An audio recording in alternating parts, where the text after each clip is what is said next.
Les portes de séjour des morts ne pourvoiront jamais contre l'Église, a déclaré le Seigneur. Jésus-Christ, le propriétaire de l'Église.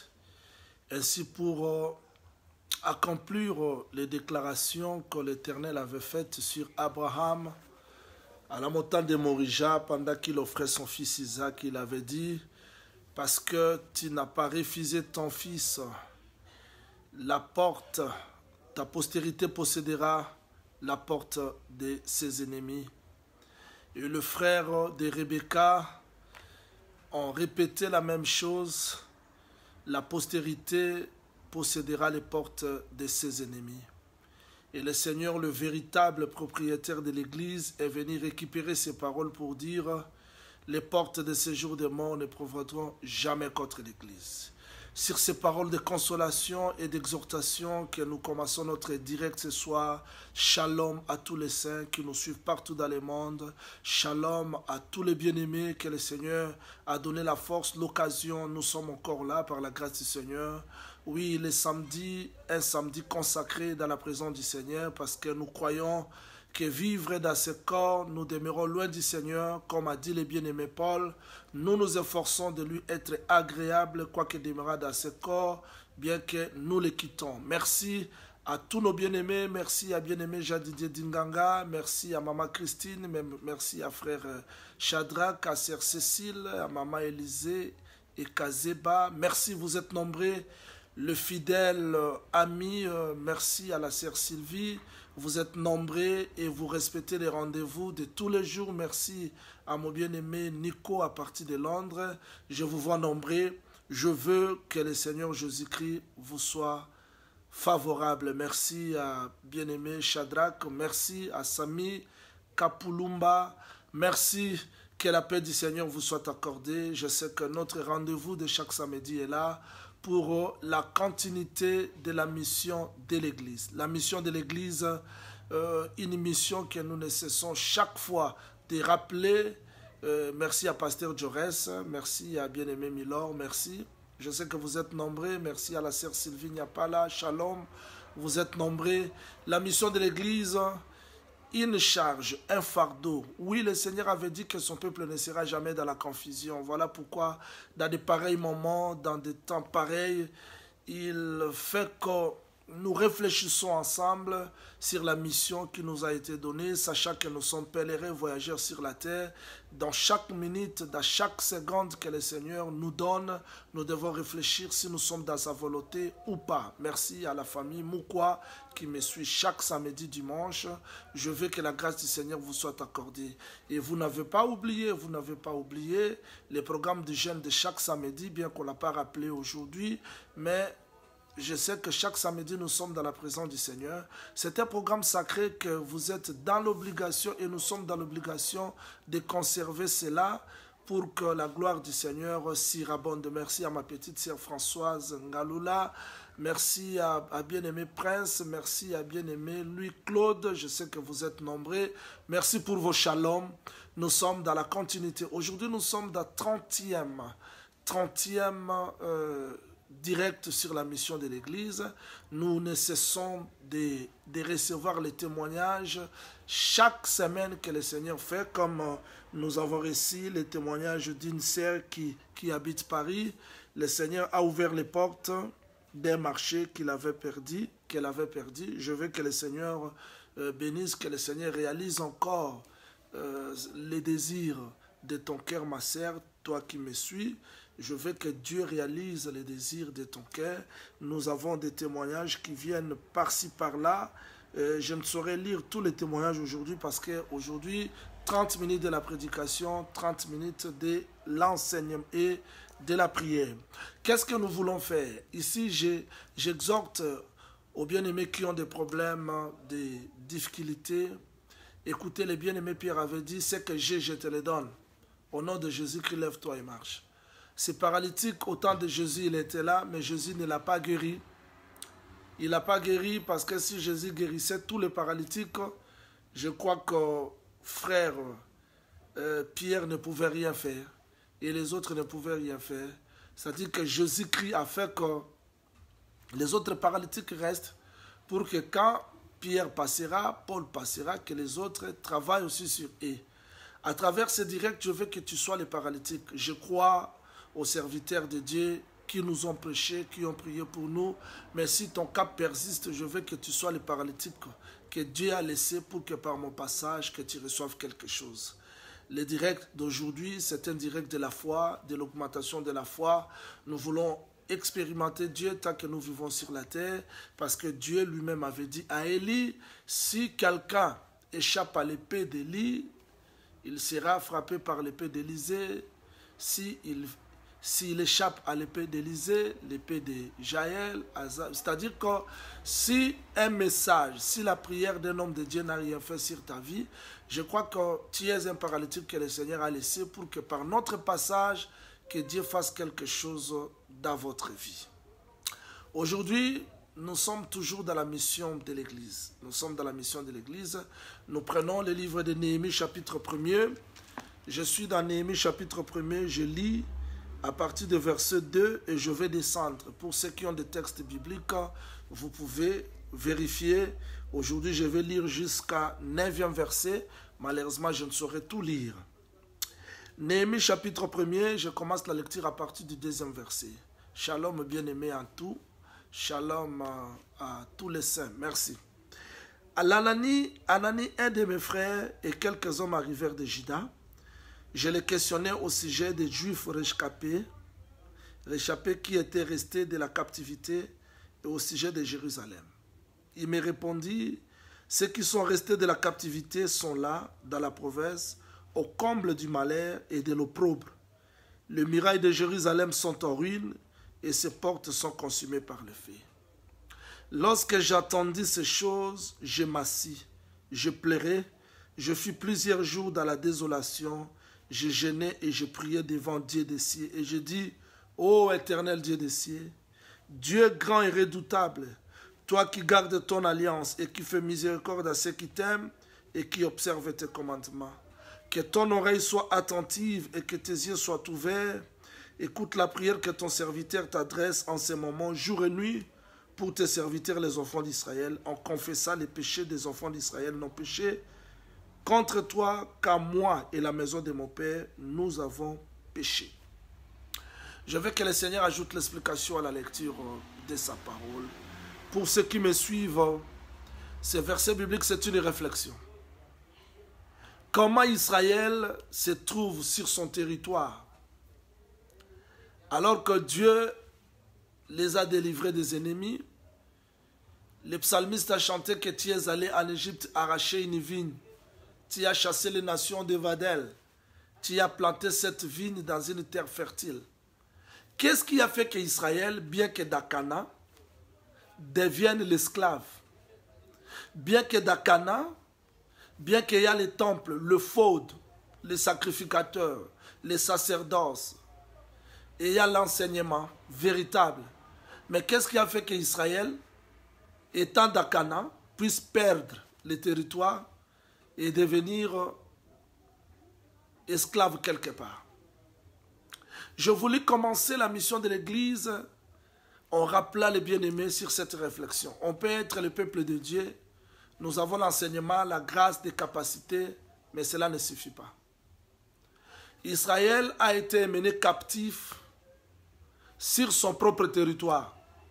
C'est bien de dire nous avons la parole, nous avons l'évangile, mais cela ne suffit pas. Israël a été mené captif sur son propre territoire. Il a perdu le temple a été détruit. Voilà ce que Néhémie décrit. Il dit que le temple a été détruit, la ville consumée par les feux, mais c'est la ville d'Israël. Le fait de dire que nous avons la parole, nous avons l'évangile, Dieu nous connaît, ne signifie pas.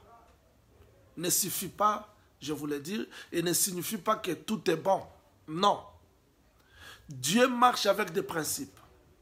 Et Dieu, quand il délivre un peuple, il les amène quelque part, il installe son peuple, il les sécurise en condition de l'observation de sa parole. Vous pouvez être un frère qui a la connaissance de la parole. Vous êtes dans une bonne église. Mais Israël aussi était sur son territoire, Mais à un certain temps, il a perdu le territoire à cause de la désobéissance. Mais qu'est-ce que le texte dit? On les a amenés captifs dans un pays étranger. Et là, dans le pays étranger, Néhémie voulait se rassurer. Il voulait se rassurer de l'état de son peuple et de l'état de sa ville. Vérifiez le texte, vous allez voir, il voulait vérifier l'état de la ville. Il voulait vérifier l'état des Juifs qui étaient restés et l'état de la ville Jérusalem. Parce que ça marche toujours ensemble. La ville et le peuple qui habitent. Le peuple et la ville qui habitent. Néhémie voulait se rassurer comment est-ce que ce peuple-là vit et comment la ville aussi se porte. On a répondu, le peuple est dans la désolation. La ville et ses murailles sont en ruine. Et le peuple est au comble des malheurs et de l'opprobre. Ici, je veux que les enfants de Dieu s'examinent. Comme le bien-aimé Pierre a dit, prenez garde parce que votre ennemi rôde comme le lion tout autour de vous. Comment le peuple de Dieu a perdu le temple, la ville, et tout était détruit à cause de la désobéissance. Et Néhémie qui était dans la captivité, il a commencé à prier, à jeûner. Il priait, il jeûnait pour qui? Il ne jeûnait pas seulement pour lui, mais il jeûnait, il priait pour la ville et pour le peuple. Voilà le fardeau. J'ai toujours dit qu'on ne peut pas réussir la mission de l'Église si nous n'avons pas le fardeau. Que Dieu suscite de telles personnes au milieu de nous qui ne s'examinent pas eux-mêmes. Néhémie, il était le chasson. Il servait le vin dans le palais royal. Il était bon. Il vivait mieux. Mais il a questionné ses frères sur sa ville et sur son peuple. C'est-à-dire qu'il avait ses soucis, il avait ses fardeaux. Je veux que Dieu suscite des hommes de Dieu, des enfants de Dieu qui ont ces soucis, qui ont ces fardeaux pour que l'œuvre de Dieu avance. Le texte dit que Néhémie a commencé à prier, à jeûner. Et remarquez bien le texte s'il vous plaît. C'était au mois de Kislev, c'est-à-dire 9e mois. Il a commencé à prier, à jeûner pour sa ville sainte, pour son peuple. Mais le texte dit ceci, dans Néhémie chapitre 2, verset 1er. J'aimerais que vous retenez bien ce texte parce qu'on ne raisonne pas sur les textes bibliques. Au mois de Nissan, c'est-à-dire le 1er mois, remarquez, il a commencé la prière et le jeûne au 9e mois, mais Dieu a répondu au mois de Nissan, le 1er mois. Pendant qu'il offrait le vin devant le roi, le texte dit, jamais je n'avais paru triste en sa présence. C'est-à-dire que la prière, les jeûnes que Néhémie faisait pour son peuple, pour sa ville sainte, il a porté ce fardeau, à tel point que son visage exprimait le fardeau qui était dans son cœur. Il y a un pourquoi. Et quand le roi a remarqué son visage, parce que le visage explique le cœur, Salomon a dit, la colère du visage du roi, c'est le messager de la mort, et la sérénité du visage du roi donne la vie. C'est-à-dire que le visage explique quelque chose. Quand le roi a remarqué le visage, je dois vous rappeler que ce visage-là expliquait tout le peuple. Vous serez d'accord avec le texte biblique que quand Dieu avait maudit la terre, il dit, Adam, tu mangeras sur le front de ton visage. C'est-à-dire que la sueur de ton front, ce n'est pas tout le corps qui va transpirer, mais le front. Parce que le front explique le corps entier. On comprend le corps par le visage.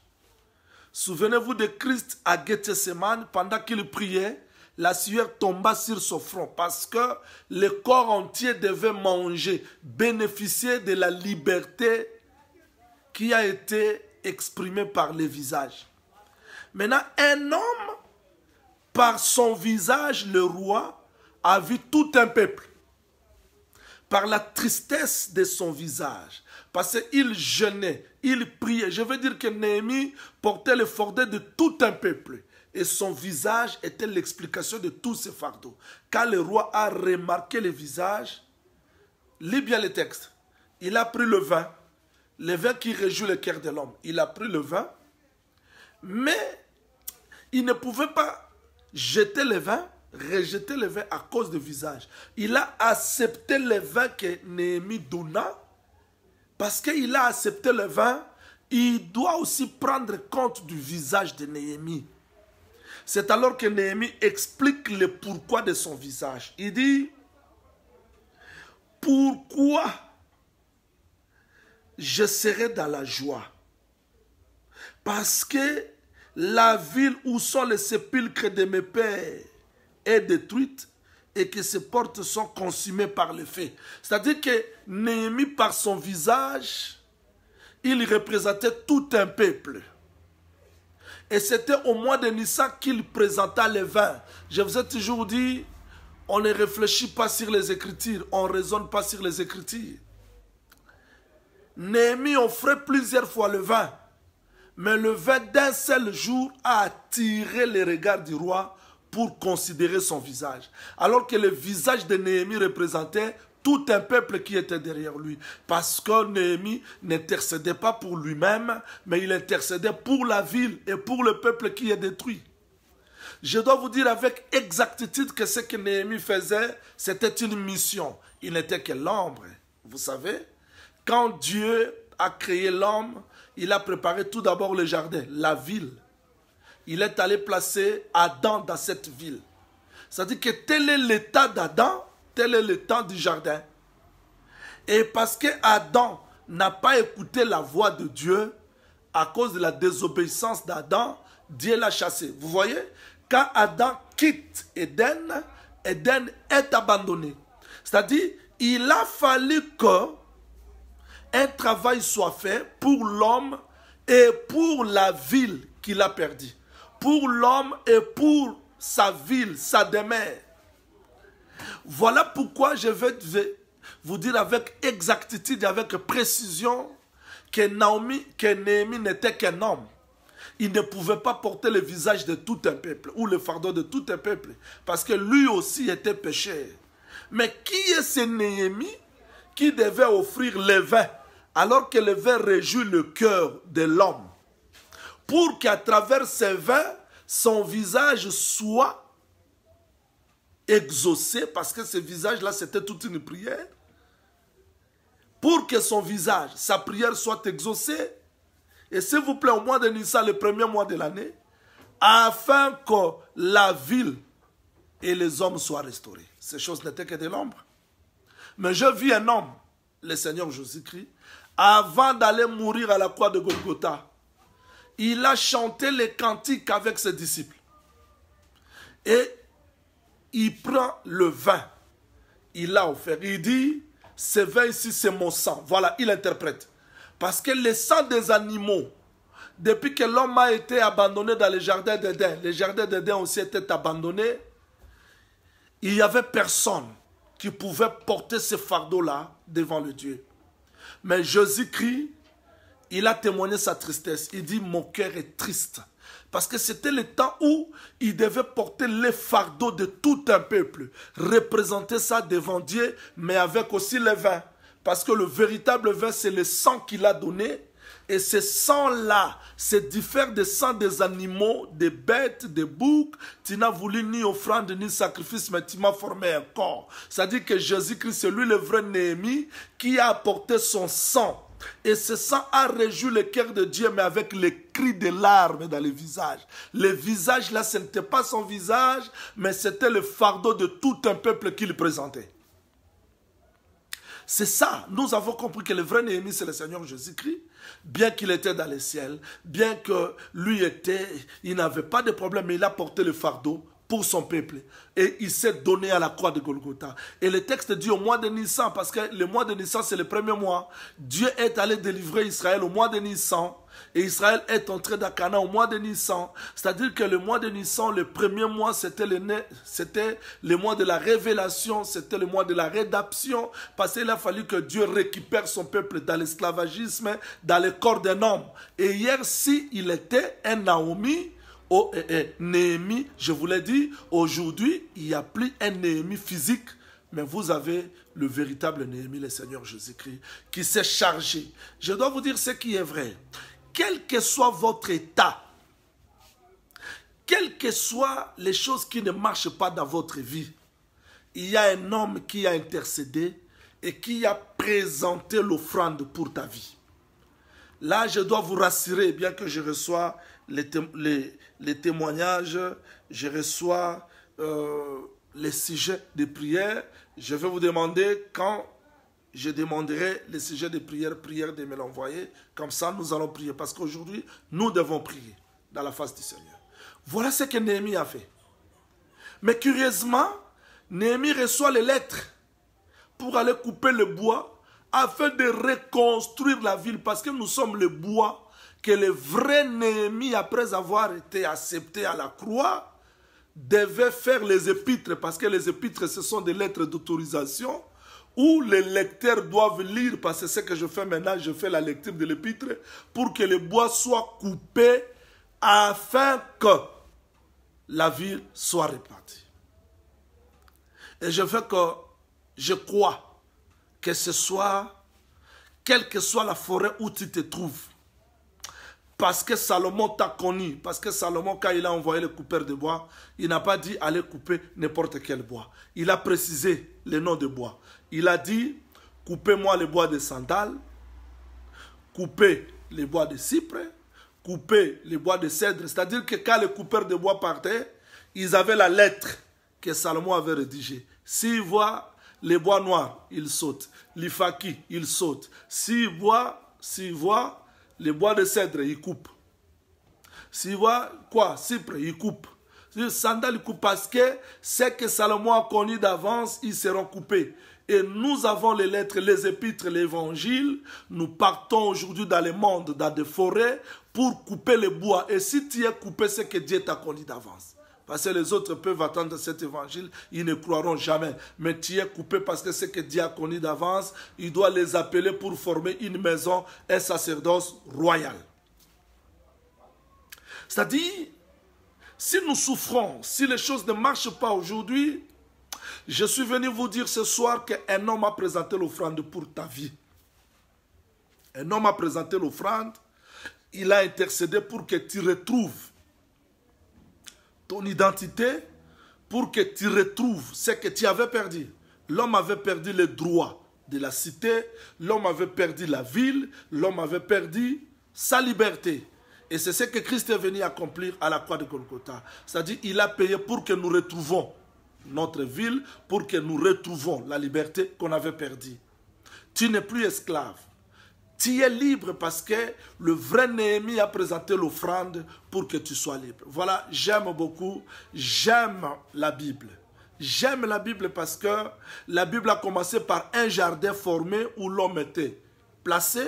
L'homme a perdu ce jardin, mais la Bible se termine par un jardin retrouvé. Vous voyez, Apocalypse 22, c'est le jardin d'Éden retrouvé parce que le vrai Néhémie a fait un travail, il a présenté les offrandes pour qu'un peuple retrouve la ville, les jardins qu'il avait perdus. Voilà pourquoi le prophète Jean, quand l'ange l'a appelé pour dire « Je te montrerai l'épouse, la femme, l'épouse de l'agneau », il a vu une ville qui descendait. Quel rapport y a-t-il entre la ville et la femme? Oui, parce que Néhémie a intercédé pour la ville et pour les peuples.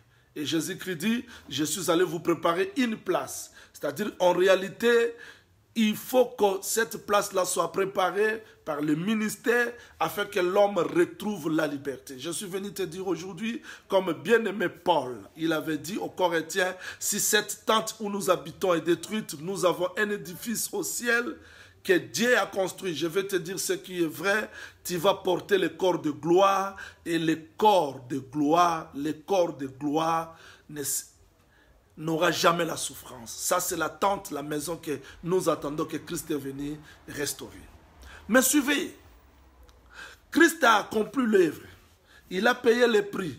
Mais pourquoi les gens qui écoutent la parole souffrent aujourd'hui? Il n'y a pas de changement dans leur vie. Les choses ne marchent pas. Écoutez-moi très bien. Je lis un texte. Je lis un texte parce que c'est là que nous allons nous arrêter aujourd'hui et commencer la prière. Je lis un texte dans le livre de Néhémie. Nous sommes toujours dans Néhémie. Néhémie chapitre 2. Néhémie chapitre 2.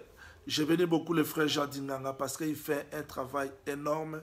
Il écrit les versets, vraiment que le Seigneur s'en souvienne. Alors, dans le livre de Néhémie chapitre 2, verset 10, le texte dit ceci. Sambala, les Horonites et Tobija, les serviteurs ammonites, l'ayant appris, eurent un grand déplaisir de ceux qui venaient un homme pour chercher les biens des enfants d'Israël. Verset 19. Sambala, les Horonites, Tobija, les serviteurs ammonites et Gershon, arabes, en ayant été informés, se moquèrent de nous et nous méprisèrent. Ils disent, que faites-vous là? Vous vous révoltez contre le roi. Je veux que le Seigneur vous accorde l'intelligence pour comprendre ces messages. Je veux que Dieu nous donne la force pour comprendre ce qu'il a préparé pour nous aujourd'hui. Trop de questions dans nos vies, chacun de nous a ses questions. J'écris à cette parole. On nous prêche la mission. Mais pourquoi ma vie n'est-elle pas transformée? Pourquoi je ne vis pas ces choses? Je vous ai dit au commencement de ce direct, si tu es un paralytique, que les hommes de Dieu ont prié pour toi, il n'y a pas eu la solution, je veux que Dieu te réserve pour que par mon passage, quelque chose se fasse dans ta vie. Et je crois de tout mon cœur, comme les autres témoignent, tu dois aussi témoigner. Non, Christ n'est pas mort en vain. Je vous ai amené un message d'espérance. Ce soir, je vous ai amené un message de la révolte. Vous devez vous révolter parce qu'on ne paye pas une dette deux fois. Quelqu'un a souffert pour que moi je sois libre. Mais voilà l'obstacle. Néhémie, après avoir travaillé librement, il trouve qu'il y avait des manqueurs, il y avait des Sambala, des Tobija, qui ne voulaient pas que la ville soit rebâtie. Voilà les problèmes qui se trouvent dans nos vies. Je vous ai dit que la ville, c'est l'homme. Avant que Christ vienne, il y a eu des gens qui vivaient déjà là. Quand vous vérifiez Esdras chapitre 4, verset 1er, virgule Esdras chapitre 4, verset 12 à 13, vous allez comprendre que quand les ennemis de Juda ont appris que le fils de la captivité bâtissait le temple, ils se sont levés. Ils ont dit, mais si cette ville est rebâtie, comment nous allons vivre? Il y a des ennemis qui sont dans nous, qui sont dans vous, qui empêchent que la parole de Dieu fasse son travail, sa mission dans toi. Voilà pourquoi je suis venu vous dire ce soir, ce n'est plus le temps de découragement. Nous devons nous lever, quels que soient les obstacles, les combats, parce qu'un homme a payé le prix. Oui, Néhémie a donné le vin, mais Jésus-Christ a donné son sang. Néhémie a donné son sang, c'est-à-dire que le sang que Néhémie a donné, c'était l'ombre. Ce que vin représente aujourd'hui, c'est le sang. Mais quel que soit Tombija et Sambala, nous devons nous lever. Qu'est-ce qu'ils ont fait? Qu'est-ce qu'ils ont fait, Sambala? Ils ont créé les doutes, les obstacles. Je suis venu vous dire cette nuit, tu n'es pas tout le monde. Les uns ont rencontré Jésus-Christ dans la facilité. Seigneur, je veux que tu me guérisses. Jésus dit, je le veux, sois pire. Mais les autres, comme la femme de la perte de sang, n'avaient pas un moyen pour rencontrer Jésus. Avec son état qu'elle était, le sang coulait. Pour les Juifs, elle devait se retrouver hors du camp. Mais ayant entendu parler de Jésus-Christ, elle s'est dit d'elle-même, si je puis seulement toucher les bords de son vêtement, je serai guéri. Et ce n'était pas facile. Elle a faufilé. Si tu es du groupe de gens qui doivent faufiler pour trouver les miracles, vas-y. Les miracles sont possibles pour toi. Les autres ont la facilité. Qu'est-ce que tu veux que je te fasse? Que je recouvre la vie. Prends la guérison. Mais un groupe doit faufiler, doit persévérer. C'est-à-dire que la femme de la perte du sang n'avait pas le temps de dire « Jésus, regardez-moi ». Elle a persévéré. Elle est allée. Si tu es de ce genre-là, n'arrête pas. Vas-y. N'importe quelle place où tu vas toucher Jésus, tu verras son amour. Cette femme-là n'avait pas besoin de toucher Jésus partout, mais elle a touché seulement les bords de son vêtement et tout était facile. Elle a faufilé. Lis bien le texte. Dans Marc chapitre 5, verset 25 jusqu'au 29e verset. Quand Christ disait « Qui m'a touché ?» Les apôtres disent « Mais finalement Jésus-Christ. » Beaucoup de gens te touchent comme ça. Comment tu dis que « Qui m'a touché ?» C'est-à-dire, si tu es du groupe de gens, mon frère, ma soeur, ne te compare pas des autres. Lui a fait jeûne de 3 jours, tout a bien marché. 7 jours, si tu n'as rien trouvé, va. Peut-être tu es la femme de la perte du sang. Qui doit aller? Il y a des fois, tu peux rencontrer Jésus-Christ comme ça. Mais Jésus-Christ veut révéler ta foi. La femme là, syrophénicienne, elle a rencontré Jésus. Jésus guérit. Christ dit non, non. La nourriture des enfants, on ne peut pas donner ça aux chiens. Elle n'a pas fui. Elle n'a pas dit, bon, Jésus-Christ m'a appelé chien. Elle est restée là et dit, Seigneur, ce qui tombe, les chiens mangent.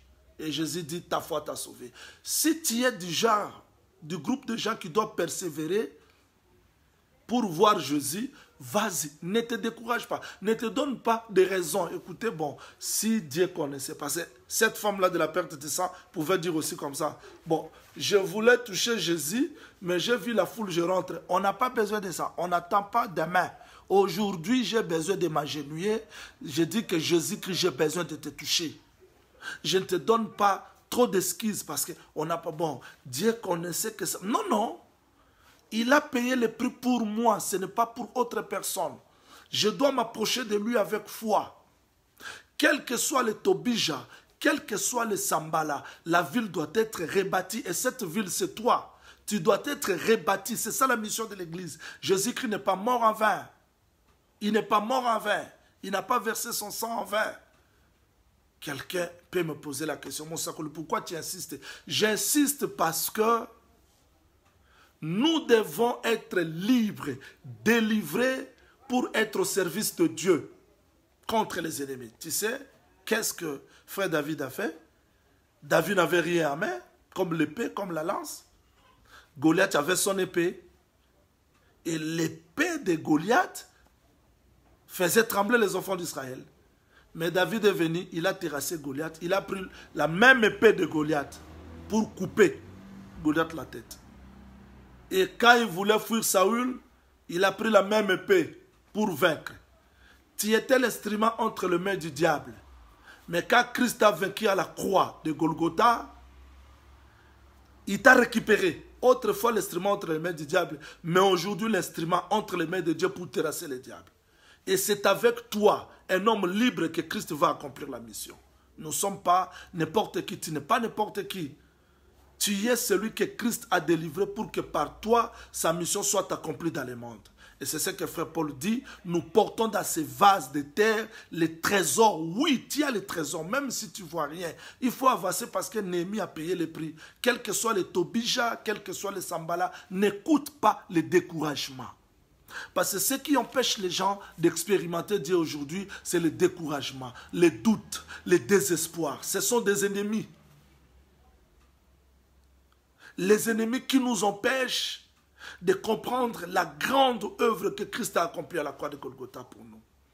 La mission de l'Église ne peut pas être accomplie par des gens qui ont la peur. Les gens qui se posent trop de questions. Mais nous voulons les gens qui sont capables de renverser des murailles et de croire parce que Dieu a dit ça. Je n'ai pas besoin de me poser trop de questions. Étienne, on les lapidait, mais il confessait Jésus-Christ dans sa bouche jusqu'à la dernière minute. Un homme libéré, un homme libre qui a confiance au Seigneur ne peut pas reculer devant les épreuves et les difficultés. Tu dois aller de l'avant. Je me souviens encore d'Isaac. Pendant qu'il creusait le puits, les autres venaient se tirailler. Il laissait le puits. Il avançait. Tu pleures parce que tu as perdu ça, ceci, cela. Je te dis qu'avance. Il y a encore de grandes choses que Dieu a préparées pour toi. Demain. Ne te décourage pas pour aujourd'hui. Tu dois aller. Ne te décourage pas pour le mariage, pour ceci, cela que tu as perdu. Ta vie est plus que tout ce que tu as perdu. Va avec le Seigneur. Il y a de grandes choses. La mission ne peut pas être accomplie par des gens fainéants, par des gens délivrés. Et j'aime la déclaration du Seigneur parce qu'il a dit que entre ses mains, il y a la délivrance. Entre ses mains, il y a le repos. Donc nous devons aller de l'avant. Je sais que beaucoup de gens écrivent les messages. Voilà pourquoi je dois écrire quelques sujets de prière parce que nous voulons prier. C'est-à-dire, la prière, c'est un prix que nous payons. Néhémie est resté dans la présence du Seigneur. Il y a des gens, j'ai prié, Dieu ne m'a pas répondu. Tu as prié comment? La prière, c'est le prix. Aussi longtemps que tu n'as pas encore trouvé la réponse, tu dois rester dans la présence du Seigneur. Il faut créer le temps d'intimité. Je sais que le diable te dira que tu n'as pas le temps, mais tu as le temps de rester 5 heures du temps devant la télé, 3 heures du temps dans le Facebook, 4 heures du temps dans le WhatsApp, 2 heures du temps devant les matchs de football, mais tu n'as pas le temps de rester 2 heures du temps devant le Seigneur. Tu dois payer le prix. Néhémie a payé le prix. Pour que les rois, écoutez-moi très bien, je termine ma prédication là parce que nous voulons prier. Néhémie n'avait pas un avocat pour qu'il parle. Écoutez, monsieur l'avocat, je fais ceci, cela. Son avocat, c'était Dieu. Comment Dieu peut faire que le roi s'occupe de son visage? C'est-à-dire, si nous restons dans la présence du Seigneur, Dieu fera que même nos ennemis, on trouve faveur devant eux. Dieu fera à ce qu'une circonstance pareille, ça ne viendra comment, je ne sais pas. Ça va commencer comment, je ne sais pas. Mais je crois que si nous restons dans la présence du Seigneur, nous payons le prix. Dieu est capable de toucher les gens à qui nous pouvons trouver grâce. Par le simple visage, tout a été déclenché. Je ne sais pas si pour toi, ça sera comment. Dieu est capable de créer les circonstances pour que ce qu'il a promis dans nos vies se réalise. Aujourd'hui, je veux qu'on ait le temps de la prière. Raison pour laquelle je veux m'arrêter là. Demain, nous continuerons la mission de l'église dans Néhémie toujours, comme je vous ai promis, parce que nous touchons quelques types, quelques réalités pour que vous compreniez la mission de l'église dans la totalité, parce que nous ne voulons plus croiser les bras, nous voulons aller toucher les promesses. C'est-à-dire que nous devons payer les prix. Je dis aux gens qui ne gênent pas, qui ne prient pas, qui donnent trop de raisons. Le corps ici est faible, la chair est faible. Si tu donnes trop de raisons, tu auras toujours des raisons. Nous avons vu des gens incapables de jeûner parce qu'il a un problème. Mais dans des deuils, on l'exhorte pour manger. Vous voyez comment est-ce que le diable distrait les gens. Mais tu dois payer les prix. Tu dois rester dans la présence du Seigneur. Ça viendra comment, je ne sais pas. Mais je crois que si je reste dans la présence du Seigneur, Dieu est capable de changer les circonstances de ma vie. Ces paroles d'exhortation doivent enlever les doutes. Tu t'es posé trop de questions. Ça a changé quoi dans ta vie? Tu peux te poser des questions. Tu peux chercher des solutions par ta force. Ça ne viendra jamais. Reste dans la présence du Seigneur. Reste dans la présence. Néhémie est resté dans la présence du Seigneur. Écoutez, 9e mois, on a vu Néhémie au 1er mois. C'est-à-dire que 10e, 11e, 12e, il disparaît. Dieu veut que, quand nous restons dans sa présence, que le monde ne nous voie plus. Nous devons disparaître. Restons dans la présence du Seigneur. Payons le prix. Là, je vous dis au nom du Seigneur Jésus-Christ. Je vous dis au nom du Seigneur Jésus-Christ. Paye le prix dès aujourd'hui. Tu verras comment est-ce que les choses vont changer. Ça ne sera pas facile parce que la chair est faible. Tu peux commencer la prière, les pensées te frappent, te doutent. Vas-y, persévère, persévère, persévère. C'est comme dans des vagues d'océan. Dans les bords, vous avez trop de vagues, des vagues, mais quand vous avancez, vous allez trouver qu'il y a la paix. C'est-à-dire que ne t'arrête pas parce que tu as connu le découragement. Ne t'arrête pas parce que le prophète Jean-Luc nous a dit que nous devons beaucoup prier. Le Seigneur nous a dit que nous devons prier, mais je cherche les mots. Il y a un temps où tu ne chercheras pas les mots. Commencez première minute, deuxième, troisième, quatrième, cinquième. Les pensées viendront ça et là. Les découragements que tu as connus, les inquiétudes, l'incertitude, la peur, le doute viendra dans ton cœur. Persévère, persévère, persévère, discipline-toi. 15-30 minutes, tu ne chercheras plus les mots. Tu verras que les mots viendront. Et tu peux faire 1 heure, 2 heures, 3 heures. Maintenant, ça va devenir comme l'habitude. Tu vas dormir, tu n'auras plus besoin de la sonnerie. Quelqu'un te dira, lève-toi. Parce que là, tu as fait l'expérience avec le Seigneur. Voilà les messages d'espoir. La mission ne peut pas être réussie par des gens possédés, par des gens faibles. Nous devons avancer parce que nous avons connu qu'un homme a payé les prix. Nous combattons dans la victoire. Que le Seigneur Jésus-Christ vous bénisse, qu'il vous comble. Priez pour nous, priez pour ce direct, pour que le Seigneur continue à nous donner la force. Nous travaillons beaucoup. Que le Seigneur continue à nous donner la force de rester dans sa présence. Nous allons prier pour un frère qui vit en Algérie, un frère qui vit en Algérie. Ce frère-là nous a écrit tout à l'heure qu'il a besoin d'effectuer un voyage, que le Seigneur l'assiste, que le Seigneur ouvre les portes. Nous allons prier pour une sœur qui m'a écrit comme un témoignage que le Seigneur a ouvert les portes d'un marché qu'elle avait. Mais le diable est toujours risé. Quand Israël sortait de l'Égypte,